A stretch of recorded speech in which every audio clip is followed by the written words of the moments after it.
জ্যোতিষীরা বলছেন যে জন্ম মাস অনুযায়ী যদি ভগবানের পুজো করা যায় তাহলে তাদের মনোবাসনা, তাদের মনস্কামনা এবং যে কোনো কাজ তাদের খুব শীঘ্রই পূরণ অবশ্যই হয়।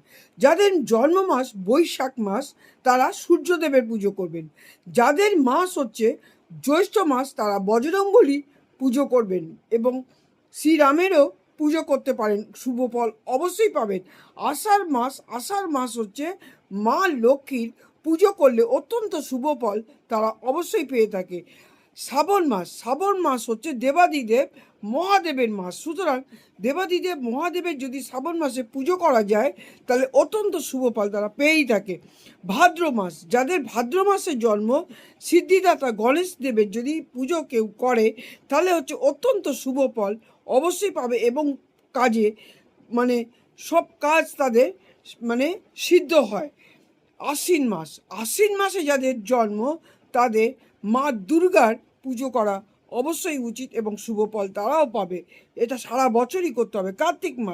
কার্তিক মাসে যাদের জন্ম তারা মা কালীর পুজো করতে পারে এবং অগ্রহায়ণ মাস ভগবান শ্রীকৃষ্ণের পুজো করলে অত্যন্ত শুভ ফল অবশ্যই পাবে এবং গীতা পাঠ করলে অত্যন্ত শুভ ফল, শ্রীকৃষ্ণের শতনাম পাঠ করলে অত্যন্ত শুভ ফল। অগ্রহায়ণ মাসে জন্ম যাদের হয়েছে তারা অবশ্যই এই শুভ ফলগুলো লাভ করতে পারবে। আচ্ছা, এবারে হচ্ছে ফাল্গুন মাসে যাদের জন্ম তারা হচ্ছে মহাদেবের পুজো অবশ্য শুভ ফল পাবে মহাদেবের পুজো করলে। পৌষ মাসে যাদের জন্ম মা লক্ষ্মী পুজো করলে অবশ্যই পাবে। মাঘ মাসে জন্ম যাদের তারা হচ্ছে শ্রীকৃষ্ণের পুজো করলে অত্যন্ত শুভ ফল পাবে।